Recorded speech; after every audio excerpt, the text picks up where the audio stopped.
भक्तजनों जय माता दी। श्रावण मास कृष्ण पक्ष कामिका एकादशी व्रत कथा। युधिष्ठिर ने पूछा, गोविंद वासुदेव, आपको मेरा नमस्कार है। श्रावण के कृष्ण पक्ष में कौन सी एकादशी होती है, कृपया उसका वर्णन कीजिए। भगवान श्री कृष्ण बोले, राजन सुनो, मैं तुम्हें एक पापनाशक उपाख्यान सुनाता हूँ, जिसे पूर्व काल में ब्रह्मा जी ने नारद जी के पूछने पर कहा था। नारद जी ने प्रश्न किया, हे भगवान, हे कमलासन, मैं आपसे यह सुनना चाहता हूँ कि श्रावण के कृष्ण पक्ष में जो एकादशी होती है उसका क्या नाम है, उसके देवता कौन हैं तथा उससे कौन सा पुण्य होता है। हे प्रभु, यह सब बताइए। ब्रह्मा जी ने कहा, नारद सुनो, मैं संपूर्ण लोकों के हित की इच्छा से तुम्हारे प्रश्न का उत्तर दे रहा हूँ।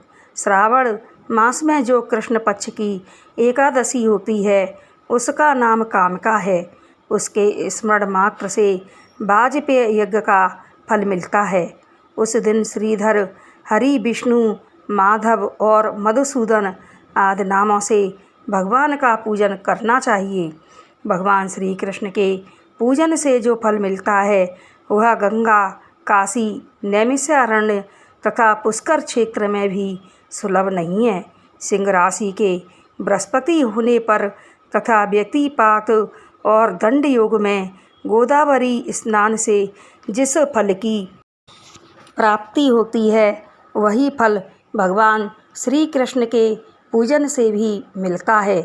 जो समुद्र और वन सहित समूची पृथ्वी का दान करता है तथा जो कामिका एकादशी का व्रत करता है वे दोनों समान फल के भागी माने गए हैं।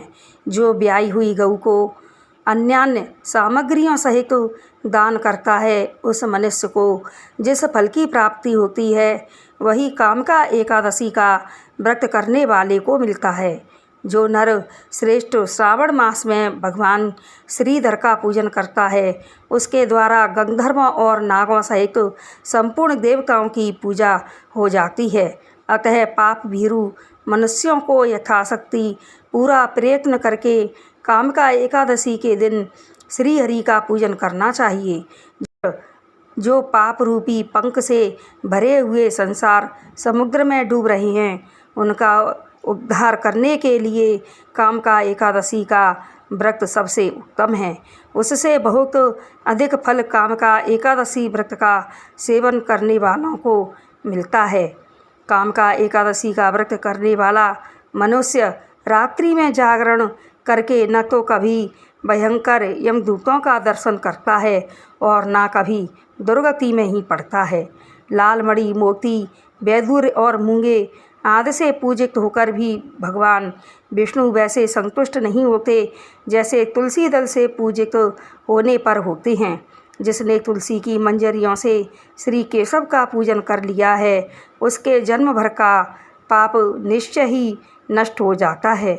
जो दर्शन करने पर सारे पाप समुदाय का नाश कर देती है, स्पर्श करने पर शरीर को पवित्र बनाती है, प्रणाम करने पर रोगों का निवारण करती है, जल से सींचने पर यमराज को भी भय पहुंचाती है, आरोपित करने पर भगवान श्री कृष्ण के समीप ले जाती है और भगवान के चरणों में चढ़ाने पर मोक्ष रूपी फल प्रदान करती है। उस तुलसी देवी को नमस्कार है। जो मनुष्य एकादशी को दिन रात दीपदान करता है उसके पुण्य की संख्या चित्रगुप्त भी नहीं जानते।